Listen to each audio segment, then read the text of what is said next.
Long before written history, the Celtic gods shaped the world with storm, song, and shadow. They ruled not from distant heavens, but from rivers, forests, and stone, walking among mortals with power, passion, and peril. Some offered healing, others demanded sacrifice. Today, we enter their realm, meeting the ones who stirred the wind, guarded the dead, ignited love, commanded storms, and whispered secrets through the trees. Angus. Among the Tuatha de Danann, a supernatural race in Irish mythology, often considered to be the ancient gods of Ireland, Angus holds a cherished place as the god of love, youth, and poetic inspiration. He is deeply rooted in Irish lore, appearing in tales preserved in the mythological cycle, particularly associated with Brunei Boann, today known as Newgrange. Born to the Dagda and the river goddess Boann, Angus is often described as possessing wit, charm, and an irresistible allure that transcends mortality. Legends speak of Angus as a radiant youth, often surrounded by 4 birds symbolizing kisses which circled his head. These birds would inspire love in anyone who heard their song, mirroring the god's own enchanting presence. One of the most iconic stories linked to him is his dream of a beautiful maiden Ceri Vormeth, whom he sought across Ireland. Upon finding her transformed into a swan, he too became a swan to unite with her, and together they flew around the lake 3 times, singing music so beautiful it lulled listeners into sleep for days. Angus represents not only romantic passion but also the youthful ideal of love, the beauty of verse, and the power of dreams, both literal and metaphorical, making him a symbol of inspiration across generations. Áine. In the rolling hills and glowing summer fields of Ireland, Áine shines as one of the most vital goddesses linked with sovereignty, love, and the sun's nurturing warmth. Particularly venerated in County Limerick, she is associated with Knockanee Hill, a site of ancient reverence. Her lore is undeniably Irish in origin, though she bridges the mortal and divine realms through her close ties to the land and its rulers. Described in myth as a beautiful, radiant woman with golden hair that glimmered like sunlight, Áine carried an aura of both enchantment and fierce autonomy. She could shift shape, command nature, and even walk among mortals. Tales often cast her as a fairy queen, as well as a goddess, blurring the boundaries between mythology and folk belief. A powerful figure of feminine sovereignty, Áine had the ability to grant kingship or withdraw favour from those who disrespected her or the land. She was also invoked during midsummer rituals to bless crops and promote fertility. But she was not to be taken lightly. Stories tell of her punishing those who wronged her, reminding people that love and summer, while generous, must be honoured with respect. Arawn.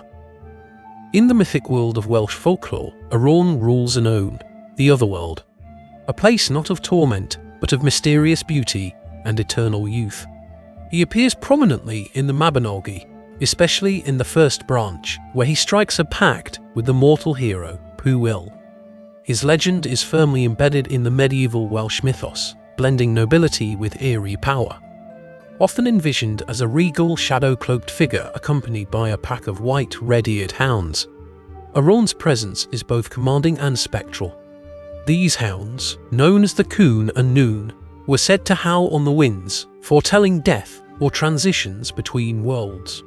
Arawn's role stretches beyond death itself. He governs the balance between life and the afterlife, testing the honour of those who encounter him. When he trades places with Pwyll for a year to defeat a rival, it's a lesson in loyalty, humility, and trust. Unlike malevolent underworld gods, Arawn is a just ruler, capable of great friendship and fairness. His dominion, while hidden, is not sinister. Rather, it's a realm of order, nature cycles, and unseen truths. Belenus. In the ancient traditions of Gaul, Belenus stood as a radiant deity of the sun and healing. He was revered not only in Gaulish regions but also across northern Italy and even parts of Britain, his worship spanning tribes like the Nerissi and the Iceni. Though Celtic in origin, Roman syncretism would later equate him with Apollo, due to their shared solar and curative attributes. Depictions of Belenus vary, but he is frequently imagined riding a chariot drawn by horses, wreathed in solar flames, sometimes accompanied by a female consort, or healing herbs. His image often bears solar rays or torches, symbolizing warmth, life, and renewal. Legends surrounding Belenus emphasize his role as a protector and restorer. His name is linked to the Beltane festival, a celebration marking the start of summer, with fires lit in his honor to purify and bless cattle, fields, and people. His healing powers extended beyond physical ailments, believed to restore spiritual vitality and emotional clarity. Whether as a god of light or a patron of well-being, Belenus offered a divine balance of vigor and serenity, making him a beloved figure in both sacred and seasonal rites.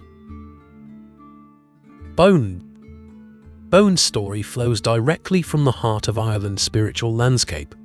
As the goddess and personification of the River Boyne, she is part of the Tuatha de Danann and deeply entwined with Irish myth. Her myth explains not just a river's origin, but a cosmic moment of creation and transformation, placing her among the more poetic and mystical figures of Celtic lore.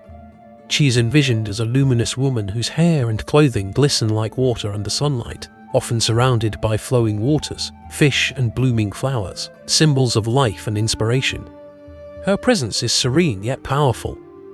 Boann's most famous myth involves her approach to the forbidden well of Celtic, whose waters contained all the world's knowledge. As she walked around it, counter to its natural course, the well rose in fury, bursting forth to become the River Boyne, carrying her essence and power with it. Though she was physically overwhelmed and swept away, her spirit remained immortal in the river's flow. Beyond fertility, Boann embodies artistic and spiritual inspiration, linking water, wisdom, and womanhood. Her name continues to echo through the Boyne Valley, both as geography and mythic memory. Brigid's influence in Celtic mythology is both vast and enduring. Rooted firmly in the Irish tradition, she belongs to the Tuatha de Danann and straddles the line between goddess and saint due to her later Christianization. Her domains include healing, poetry, smithcraft, and fertility, each representing a sacred spark of transformation. Brigid is often portrayed with flaming red hair and eyes that burn like hearthfire, clad in a cloak that radiates the colours of sunrise. Some stories describe her with a perpetual flame burning in her honour, tended by 19 priestesses at Kildare. Her myth paints her as a nurturing figure of great intellect and compassion. As a healer, she brought relief to wounds of both body and soul. As a poet, she was said to inspire the Fili, the sacred bards. As a smith, she forged not only metals, but also destiny.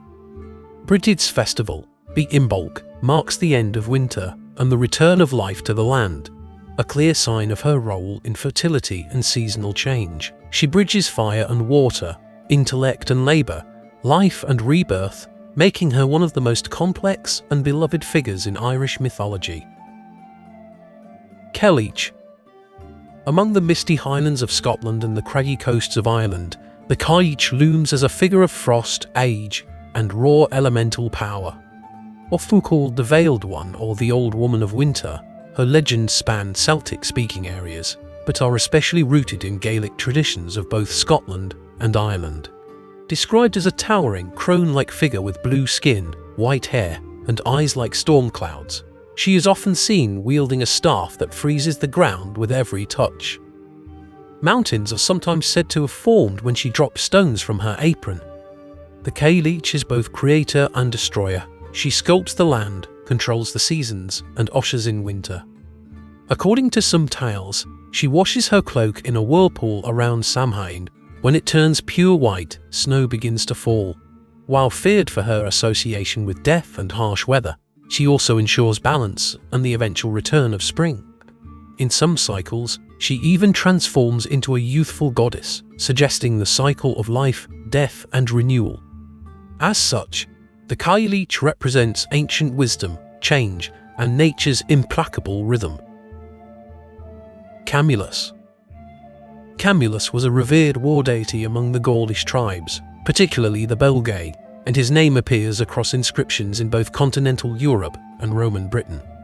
The Romans, recognizing his martial character, identified him with Mars, though Camulus maintained a distinct Celtic identity grounded in the sacredness of battle and kingship.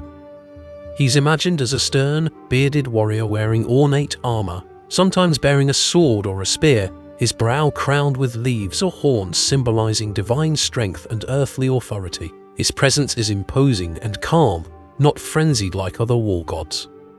Though much of Camulus's myth has been lost to time, his role can be inferred from the reverence shown to him in military dedications and fort names, such as Camulodunum, the modern-day Colchester. He wasn't merely a bringer of war, but a patron of warriors, justice, and leadership. In Celtic warfare, honour and valour were paramount, and Camulus likely embodied the noble aspects of combat, defence of tribe, courage under fire, and sacred oaths made before battle. He stands as a god of strategy and sovereignty, revered not for destruction, but for the strength and stability he provided in uncertain times. Cernunnos. Found predominantly in Gaulish and wider continental Celtic regions, Cernunnos is a deeply enigmatic figure. His name appears on inscriptions, most famously on the Pillar of the Boatman in Paris, but his cult likely predates Roman influence by centuries. Though precise mythology is sparse, he is widely accepted as a god of fertility, animals, wealth, and liminal realms like the underworld. Depictions of Cernunnos show a wild yet serene figure with antlers like a stag, seated in a cross-legged position, often surrounded by animals such as snakes, deer, and wolves. He frequently holds or is encircled by a torch, symbolizing status and divine power, and a ram-headed serpent, indicating rebirth or chthonic influence. Rather than appearing in structured mythic cycles, Cernunnos seems to belong to the primal layer of Celtic spirituality, embodying nature's cycles and untamed abundance. He is not a god of order, but of instinct, instinctual harmony, and the vital energy of wild things. His presence speaks to the sacredness of the hunt, the connection between life and death, and the balance humans must maintain with nature. Silent but potent, he rules where forest, spirit, and time blur into one another. Ceridwen. Welsh mythology holds Ceridwen as a powerful enchantress and goddess associated with transformation, poetic inspiration, and deep, arcane wisdom. Her story is most clearly found in the Hain's Talisin, a medieval text describing how she sought to brew a potion of limitless knowledge for her son, accidentally gifting it to a boy who would become the bard Talisin. Ceridwen is imagined as a veiled woman of mystery, her eyes glowing like embers above a great cauldron, stirring potent brews filled with herbs, moonlight, and ancient secrets. Sometimes she appears as a crone, other times as a radiant mother or shapeshifter. Her myth is one of transformation. Upon realizing her magical draught was stolen, she pursued the thief through a series of animal forms, as a hare, a hound, a fish, and then a bird, before swallowing him as a grain of corn and later giving birth to him again. This tale underlines her role as a weaver of fate and rebirth. Though sometimes labelled a witch, Ceridwen's essence is much more, a living metaphor for inner evolution, the challenges of acquiring wisdom, and the volatile alchemy of creativity. Coventina. Coventina emerges from the Romano-British tradition as a serene goddess of springs, healing waters, and spiritual purification. She was chiefly worshipped in what is now northern England, especially at the sacred spring at Carraborough along Hadrian's Wall. There, countless votive offerings, coins, and carved stones were left in her honour by soldiers and civilians alike. Artistic depictions show Coventina reclining upon water lilies or seated among nymphs, often pouring water from a vessel, surrounded by aquatic imagery such as fish, waves, and flowing veils. She embodies clarity and gentle renewal. Her worship was deeply connected to water's cleansing and life-giving properties. Unlike the grander myths of warrior gods or druids, Coventina's sacredness was subtle and deeply felt. Her presence invited serenity, health, and emotional release. People invoke her for healing ailments or blessing their journey through metaphorical or literal waters. As a liminal figure, she also guarded the thresholds between this world and the next, the physical and the spiritual. Her temples were not vast halls, but quiet springs where one might feel her presence in the rustle of reeds or the shimmer of light across the water's surface. Dagda. Among the pantheon of Irish mythology, the Dagda looms large, literally and symbolically. Known as the good god, not in terms of moral goodness, but for his mastery of many skills, the Dagda is a figure of immense strength, fertility, agriculture, and powerful magic. He is typically envisioned as a giant of a man with a long beard, a rough tunic too short for his belly, and bearing a massive club capable of slaying with one end and reviving with the other. He also wields a bottomless cauldron and a magical harp that could control the seasons and emotions of all who heard it. The Dagda features prominently in several myths, especially in battles against the Fomorians, and during the saga of the Second Battle of Mag Tuath. Despite his sometimes bumbling appearance, he is far from foolish. His wisdom, strength, and charm make him a cultural cornerstone. He represents the ideal of the chieftain, powerful, nurturing, jovial, and just a little bit terrifying. The Dagda's lore is a celebration of life in all its forms: food, love, song, and survival. Danu. Though little direct mythology survives about her, Danu holds an unparalleled position in Irish spiritual tradition as the mother goddess of the Tuatha De Danann. She is believed to be one of the most ancient deities in the Celtic world, her name possibly derived from an Indo-European root linked to flowing rivers and primal waters. Danu is imagined not through vivid visuals but through presence, an eternal maternal force cloaked in wind and earth, flowing across hills and rivers, often faceless, her form rising with the mist or shining in the moonlit waters. She is the land and sky, womb and wellspring. Unlike warrior queens or storm goddesses, Danu is felt in the foundation of things. As the source of fertility, wisdom, and elemental magic, she is credited with nurturing the Tuatha De Danann into greatness. Her influence runs quietly through Irish lore as a symbol of continuity, nature's abundance, and divine ancestry. In this way, Danu doesn't simply govern part of the world. She is the world in its sacred, life-giving form, the unknowable, yet constant mother from whom all blessings arise. Dian Cecht. Among the gods of the Tuatha De Danann, Dian Cecht holds dominion over healing and medicine, revered as the divine physician of early Irish myth. His presence is most notable in the Cath Mage Triad, where his talents prove vital to the survival and restoration of the divine tribe in times of war and plague. Dian Cecht is often envisioned as a dignified elder, with piercing eyes, carrying an ornate silver basin or salve pot, his robes embroidered with healing herbs and ancient runes. The tools of his craft were as sacred as his knowledge. One of his most famed acts was crafting a silver arm for Nuada, king of the Tuatha De Danann, after it was severed in battle. Though later replaced by a flesh and blood limb through the magic of his son Maya, Dian Cecht's skill was legendary. He also created a healing well into which injured warriors would be dipped and restored.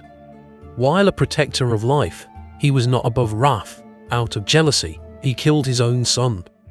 Still, Dian Cecht's name remains synonymous with healing lore, and Irish tradition honours him as the source of all sacred and medicinal knowledge.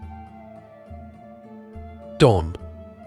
In the shadowy corners of Irish belief lies Donn, the ancestral god of the dead. Unlike the more vivid figures of mythic battles and magic, Donn's role is solemn, spiritual, and deeply tied to the Irish understanding of the afterlife. His dwelling is said to be Tech Dwyn, the House of Donn, off the southwest coast of Ireland, where the souls of the dead were believed to pass before continuing their journey. Legends cast Donn as a darkly robed figure standing at the edge of the world, his gaze fixed upon the sea, a staff in hand, and a cloak fluttering like a burial shroud. Sometimes he appears as a phantom rider, watching the living from the hills. Though not evil, Donn is a grim and necessary part of existence. In some accounts, he was once a mortal chieftain who became a god after death. His house is not a place of torment, but of waiting, perhaps even reincarnation. Ancient Irish texts imply that to die without acknowledging Donn was to lose one's way in the next world. His myth reminds us that death is a return, and Donn stands as the guide between the familiar earth and the vast unknown. Dollan. Donn, meaning son of the wave, is a striking figure in Welsh mythology, one deeply intertwined with the ocean's power and mystery. He's best known through the Mabinogion, where his story unfolds as both tragic and symbolic. Born of the goddess Arawn Rod, Donn embodies the sea itself, wild, unknowable, and deeply connected to fate. He's often imagined as a shimmering youth with silver skin and sea-blue eyes, hair flowing like seaweed, and a body that moved through water as effortlessly as air. His presence was said to stir the waves and swell the tides. Immediately upon being baptized, Donn rushed into the sea, taking to it as his true home. The waters welcomed him, and he became one with them, never returning to the land. His death at the hands of his uncle is mourned as a disruption in the natural order. In some interpretations, Donn represents the spiritual return to nature, or the innocence of a soul more at home in the elements than in human society. His connection to tides suggests an influence over lunar cycles and the liminal boundary between land and ocean, between civilization and the wild. Epona. Epona stands out among Celtic deities for one distinct reason. She was embraced by the Roman Empire. Originating from Gaul, she was a goddess of horses, fertility, and the protection of riders. Her name derives from the Gaulish word mare, and her worship spread far and wide, appearing in Roman stables, shrines, and even military outposts. She is typically shown seated or riding side saddle on a great mare, sometimes cradling a foal or offering fruit and grain, with horses flanking her like devoted guardians. Her figure blends maternal warmth with strength and motion. Epona wasn't just a patron of animals, but a guide and protector for those whose lives depended on the horse, cavalrymen, traders, and farmers alike. She oversaw birth and vitality, making her presence welcome, not only in the battlefield, but in agricultural life. Her connection to fertility also extended to the human realm, linking her to prosperity and the safe passage of life. Despite her Gaulish roots, Epona's name endured even as the Romans absorbed local deities, and she remains one of the few Celtic gods with a legacy that straddled both Celtic and classical worlds. Esus. Esus is one of the more enigmatic and unsettling gods of Gaulish religion, mentioned in Roman accounts and often paired with deities like Cernunnos and Teutates. Unlike more pastoral or nurturing gods, Esus seems to have been associated with untamed forces, particularly nature, sacrifice, and death. He is carved in relief as a powerful man with a woodsman's axe, cutting down a sacred tree, often oak or willow, surrounded by birds or bulls, symbols both of life and impending doom. His expression is usually intense, purposeful, focused. The Roman poet Lucan hinted that Esus required human sacrifices, typically hung or ritually wounded in sacred groves. While this has coloured his reputation, modern interpretations suggest his myth was likely exaggerated or misunderstood through Roman lenses. Still, Esus appears to have played a significant role in rites involving the cycles of growth and destruction. His axe is not just an implement of death, but a tool of transformation, cutting down to make way for rebirth. As a god tied to trees and liminality, Esus seems to represent the harsh but necessary powers of change, pruning life to make room for new flourishing. Thand. Thand occupies a mysterious and alluring space in Irish mythology, often portrayed as a sea goddess intertwined with themes of healing, beauty, and the otherworld. Her most significant tale is found in the Sickbed of Cú Chulainn, a story about a legendary Irish warrior, where she appears not merely as a divine figure, but as a sovereign otherworldly queen, entangled in love and conflict. She is described in myth as a radiant woman cloaked in shimmering sea foam, her voice as melodic as the tide, riding across the ocean on waves like a chariot. Her beauty was said to dazzle even the greatest heroes. Thand emerges from the mists of the otherworld, offering Cú Chulainn both affection and a test of loyalty. Their brief, passionate union speaks to her dual role as healer and heartbreaker, capable of soothing pain but also stirring inner chaos. Ultimately, she chooses to part from the mortal world, her memory erased to ease Cú Chulainn's torment. Thand is not a typical sea goddess. She is a bridge between realities, bringing emotional intensity, recovery, and melancholy. Her tale reminds listeners that love and healing are often tangled in the same waters. Flidais.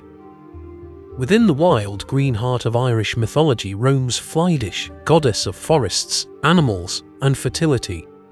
She is sometimes considered a counterpart to Artemis or Diana from Greek and Roman mythology, though her Irish essence is wholly unique. Associated with cattle, deer, and untamed nature, Flidais is especially noted in the Ulster cycle, where she features as a powerful and sensual figure. Flidais is envisioned as a huntress cloaked in furs, her eyes sharp as a doe's, often accompanied by a herd of enchanted deer or cows that give milk in abundance. Her presence is earthy, primal, and deeply maternal. In one tale, she rides in a chariot drawn not by horses, but by deer, reflecting her dominion over wild things. Her herd was said to sustain entire armies with milk, linking her with nourishment as well as strength.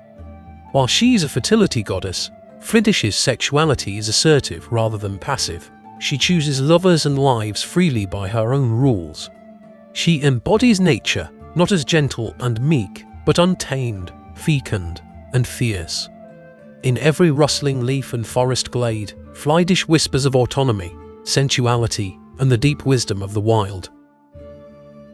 Goibniu. Goibniu stands as one of the most essential gods of Irish mythology, revered among the Tuatha De Danann for his unmatched skill as a smith.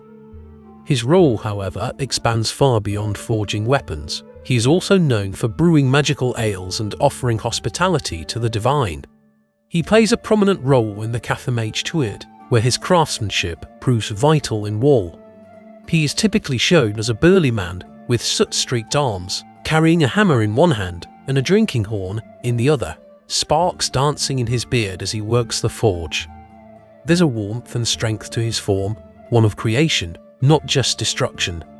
Goibniu forged weapons that never missed their mark, and brewed ale so potent it could grant immortality or renew strength. Warriors healed from wounds just by dining at his feasts. As a god of both warcraft and sustenance, he is the embodiment of skill, endurance, and camaraderie.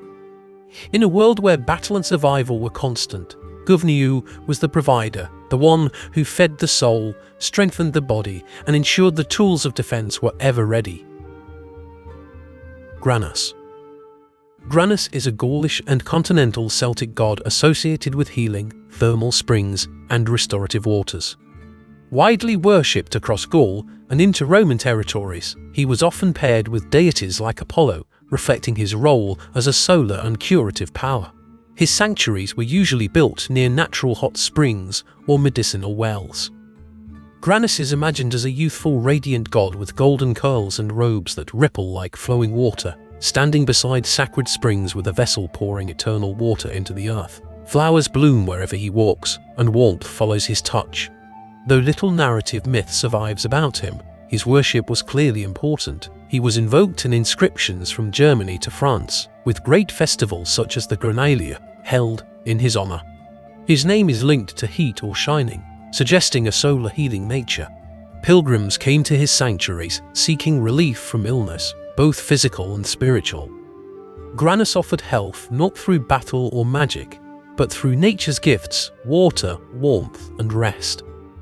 He is a reminder that the divine can be found in quiet places, bubbling springs, sun-dappled meadows, and the simple act of restoration. Gwydion. Gwydion is a cornerstone of Welsh mythology, a trickster, magician, warrior, and bard rolled into one. Prominently featured in the Mabinogi, particularly the fourth branch, his story unfolds with both cunning and tragedy. He is a master of illusion and invention, and his actions often blur the line between wisdom and mischief.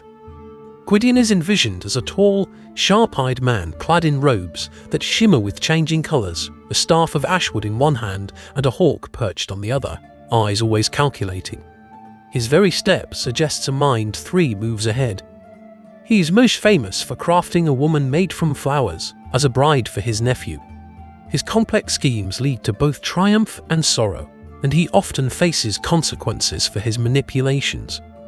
As a god of poetry, Gwydion invokes Áine, the divine inspiration of the bards.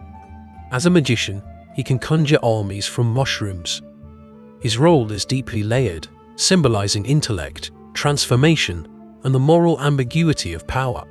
Gwydion teaches that knowledge is powerful, but it must be wielded with care, because even beauty and brilliance can carry thorns. Lugh.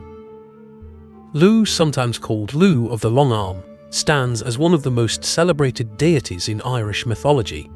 A member of the Tuatha De Danann, he is a polymath, god of arts, crafts, war, and intellect.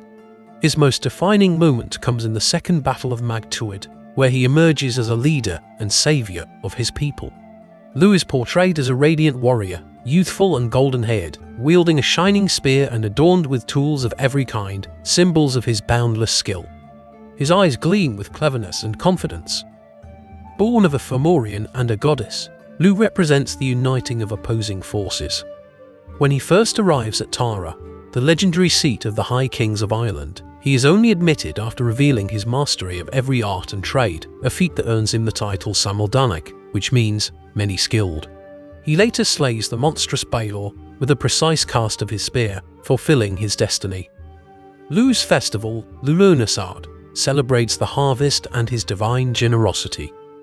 Whether in battle or in craft, he embodies excellence and balance, showing that true power lies in skill, ingenuity, and the will to serve one's people.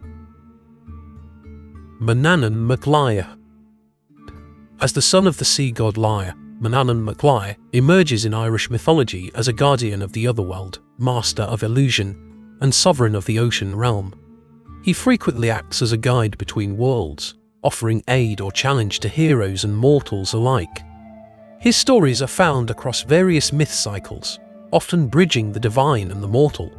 He is often shown cloaked in a mist that hides his form, carrying a silver branch, with tinkling bells, riding across the sea on a horse that travels over both water and land. Manannán owns magical items such as a cloak of invisibility and a boat that moves without sails, tools that reflect his role as a weaver of illusion and fate. He rules the Isle of Apples, a paradisical realm linked with healing and eternal youth. Though not a war god, he is formidable, using cunning and mystery to control outcomes. Manannán isn't just a sea god, he is the ferryman of destiny, an enigmatic figure whose laughter and riddles guide mortals into deeper truths or perilous adventures beyond the veil. Maponus. Maponus is a god whose presence echoes across Celtic Britain, especially among the northern tribes of what is now Scotland and northern England. He is linked with youth, music, healing, and often associated with Apollo by the Romans due to his solar and artistic nature. He is envisioned as a golden-skinned youth with a harp slung across his back, often surrounded by birds or deer, his tunic glowing with the soft warmth of spring light. His expression carries the quiet certainty of inspiration. Maponus's name is derived from Mapos, meaning young boy or son, emphasizing his eternal youth. In some inscriptions, he is connected to poetic inspiration and music, suggesting a divine muse for bards and healers alike. His cult was especially strong near the river Irthing, and in dedications found at Roman forts. He represents beauty in its purest form, uncorrupted creativity, natural harmony, and the soothing presence of song. Maponus bridges worlds the way melody does, subtle, penetrating, and capable of healing wounds, both visible and invisible. Morrígan. The Morrígan is one of the most potent and complex figures in Irish mythology, a goddess of war, fate, and death. As a shapeshifter and prophetess, she governs the liminal moments of battle and the threads of destiny. She appears prominently in the Ulster cycle and tales involving the Tuatha De Danann. She is most often envisioned as a dark-haired woman with eyes like obsidian, cloaked in raven feathers, her form sometimes splitting into a murder of crows that descend upon battlefields. The Morrígan doesn't simply incite war, she embodies it. She foretells victory or doom, often appearing to warriors before their deaths. Her encounters with Cú Chulainn, in which she attempts to sway and then curse him, show her fierce independence and power over fate. While feared, she is not malevolent, she is inevitable. The Morrígan represents the truth of conflict, the glory and terror that come with it. She is the scream in the sky before swords clash, the whisper in a dying warrior's ear. Her power is absolute and unyielding, a reminder that even gods bow before destiny, and she is its voice. Nantosuelta. A central figure in Gaulish religion, Nantosuelta is a goddess associated with nature, fertility, and the domestic hearth. She was especially venerated in the regions of modern-day France and Germany, often appearing in reliefs beside Cecelus, the god of abundance and protection. Her domain was not wild nature, but nature made fruitful, gardens, fields, hearths, and family life. She is typically shown holding a small house or birdhouse in one hand and a staff topped with a globe or hive in the other, dressed in rustic robes with hair crowned in wheat or flowers. Nantosuelta was revered for ensuring agricultural prosperity and the sanctity of the home. Her imagery suggests a grounding influence, she who maintains balance between the civilized and the fertile earth. As a guardian of abundance, her favour was sought for both the health of the land and the cohesion of the household. While she lacks the more dramatic myths of battle or transformation, her power lies in the quiet constancy of shelter, growth, and seasonal rhythms. Nehalennia. Nehalennia is the goddess of mariners, whose worship flourished along the North Sea coasts, particularly in what is now the Netherlands and Belgium. Her temple stood beside the sea, where sailors and merchants prayed for safe voyages and bountiful trade. Though her mythology isn't preserved in narrative form, hundreds of altars and inscriptions give us a vivid glimpse of her cult. She is most often depicted seated with a dog at her feet, a basket of apples or loaves by her side, and the prow of a ship carved behind her, draped in robes that billow like sails. Nehalennia governed not only the waters but the balance between travel and return, commerce and security. The offerings left to her, from fruit to coins, reflect both gratitude and hope. She is frequently linked to fertility and prosperity, a deity of safe passage and abundance. For the seafaring Celts and Romans alike, she provided a divine anchor in a dangerous world. Nehalennia stands as a protector of thresholds between land and sea, survival and peril, departure and homecoming. Nuada.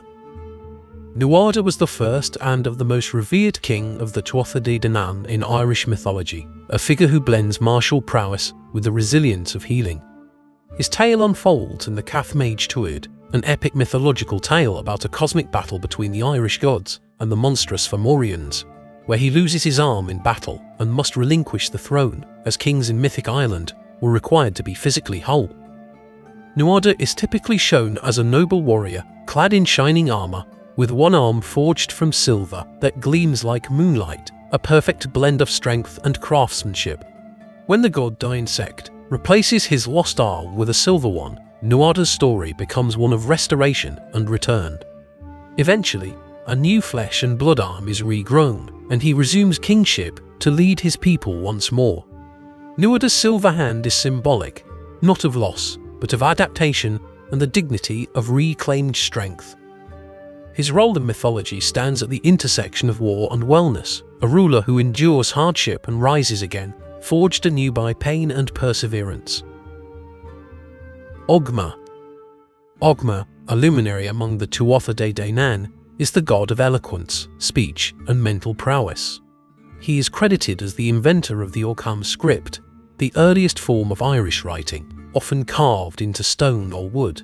More than just a scribe, Oghma embodies the raw force of inspired expression, tying together the divine power of language, memory, and intellect.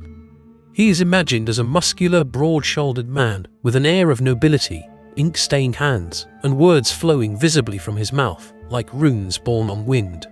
Oghma's strength was not only physical, though he was also a champion, but intellectual.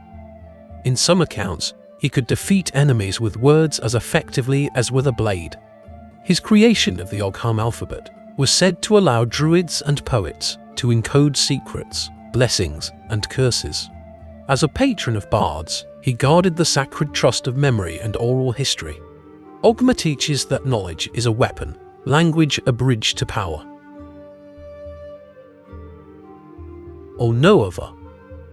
Onuava is a lesser-known but evocative goddess from Gaulish tradition, primarily associated with fertility, abundance, and maternal prosperity. Her name survives mainly through inscriptions found in continental Celtic regions, and while her stories are lost, her worship suggests a figure deeply revered for agricultural and life-giving blessings. Onuava is envisioned as a serene mother figure, draped in flowing robes, holding a sheaf of grain in one hand and a horn of plenty in the other, her head crowned with vines or laurel. She likely served as a local earth deity, invoked by farming communities for rich harvests, strong children, and household protection. Her name is sometimes interpreted as linked to nourishment or flowing waters, further emphasizing her role in sustaining life. Though not tied to dramatic tales of war or transformation, Onuava's quiet divinity was no less vital. She was the one prayed to in times of drought or childbirth, in planting and in harvest. She reflects the heart of Celtic religiosity, reverence for the rhythms of the earth, the blessing of health, and the sacredness of everyday survival. Rhiannon. Rhiannon, a central figure in Welsh mythology, appears in the Mabinogion, a Welsh story collection from the Middle Ages, as a goddess of horses, sovereignty, and the otherworld. Her story spans multiple branches, and she is revered not only for her beauty and strength, but for her endurance through injustice and loss. Rhiannon represents the otherworldly bride, powerful, wise, and mysteriously radiant. Legends describe her as a graceful woman in shimmering robes, mounted on a white horse that glides effortlessly beyond the reach of mortal pursuers, her golden hair streaming behind her like sunlight. She first appears to Pwyll, Prince of Dyfed, and their union forges a link between the human realm and the divine. Wrongfully accused of infanticide, she endures punishment with stoic dignity, only to be vindicated later when her child is found. As a goddess of sovereignty, Rhiannon embodies the cost of power and the necessity of grace under pressure. She's not just regal, she is transformative, guiding mortals through grief, love, and redemption. Rosmerta. Rosmerta is a Gaulish goddess of fertility, abundance, and plenty, widely worshipped in Roman Gaul and often associated with Mercury as his consort. Her name translates roughly as the Great Provider, and she was honoured in temples and altars across Gaul, particularly in regions associated with trade and agriculture. She is typically shown holding a cornucopia or a basket overflowing with fruit, her figure serene and motherly, sometimes with a staff or ladle in hand as if mid-offering. Rosmerta is a goddess of generosity and domestic wealth, those subtle but crucial aspects of life that sustain families and communities. Her worship was often practical and grateful. Traders, farmers, and townsfolk left offerings at her shrines, asking for full granaries, safe travel, and fertility. She is neither distant nor aloof. Rather, Rosmerta walks quietly among marketplaces, kitchens, and fields. Where there is warmth, nourishment, and peace, her spirit lingers. She may not be a figure of great battles or dramatic myths, but in her constancy, she represents the divine care that allows all other endeavours to flourish. Cernunnos. Cernunnos is a Gaulish goddess associated with healing springs, fertility, and well-being. She was often worshipped in the same temples as the Roman god Apollo, especially in Eastern Gaul and the Rhineland. Her name probably comes from an old word that means star, emphasizing her celestial connection to renewal and rejuvenation. She is often depicted as a calm, youthful woman holding a bowl or pouring vessel, accompanied by snakes or stars, her garments flowing like water from a sacred spring. Temples dedicated to Cernunnos were frequently built near mineral-rich waters, believed to have curative properties. Pilgrims came to these sites seeking relief from illness or to pray for fertility. Her symbols, the serpent and the water vessel, highlight her control over transformation and bodily restoration. In her domain, healing is not sudden or violent, but gentle and enduring, like a slow stream eroding pain. Cernunnos offered not only physical recovery, but spiritual cleansing. To those who approached her shrines, she was both a healer and a midwife of renewal, bringing comfort and balance in times of suffering.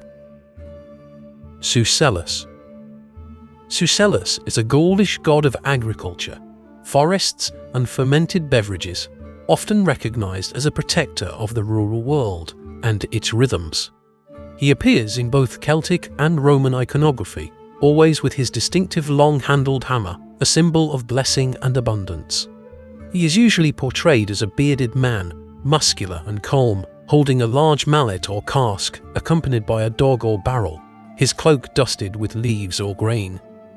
Ceridwen is not a war god or trickster. His divinity lies in nurturing what sustains life. His hammer may have been a tool for consecrating land or tapping into sacred casks of mead or ale, rituals of both fertility and celebration. In forested and farming communities, he served as both guardian and provider. He embodies the joy of the harvest, the bond between earth and man, and the sacred hospitality found in shared drink. Ceridwen isn't flamboyant. His is a quiet power, the steady force that keeps fields green, cellars full, and hearths warm through winter. Ceridwen. Ceridwen is a revered goddess of healing springs. Her worship blends Celtic reverence for sacred waters with Roman attributes, particularly through her later syncretization with Minerva. Ceridwen represents both the protective and restorative powers of thermal water. She is depicted as a stately woman with a calm, commanding presence, her hands extended in benediction, often surrounded by flowing water, with a lion or owl sometimes at her feet. The thermal springs of Bath were seen as her domain, a place where ailments of body and spirit could be relieved. Thousands of inscribed tablets and offerings were found in the waters, asking Ceridwen to heal wounds, punish wrongdoers, or restore balance. Though she became associated with Minerva, Ceridwen retained her own distinct character, a fusion of warmth and severity, of nurturing and retribution. She governs the liminal space where fire and water meet, making her shrine a potent site of cleansing. Ceridwen is the sacred spring itself, ever bubbling, ancient and wise. Cailleach. Cailleach is a beloved Irish goddess of the land and agriculture, and the foster mother of the god Lugh. Her story is rooted in the early mythic history of Ireland, where she is said to have died clearing the plains of Ireland to make them fertile for farming. In her memory, the festival of Lunusha, named for her foster son, was established. She is described as a noble, earth-clad woman, with strong hands and gentle eyes, draped in garments of green and gold, a ploughshare always close to her side. Cailleach is not a goddess of glory or conquest, but of toil and generosity. She gave her life so that the land might yield grain, and thus food and survival to the people. Her festival became one of both celebration and mourning, games, marriages, and offerings made in her honor. Through Cailleach, sovereignty and sacrifice are inseparable. She is the fertile ground born from struggle. Every field plowed and every seed sown echoes her ancient labor. Her myth reminds us that the earth's bounty is not free, it is a gift born from devotion and loss. Cernunnos. Cernunnos is a Gaulish god of thunder, sky, and cosmic order. Roman authors identified him with Jupiter, and he was often invoked as a celestial power with control over storms and divine law.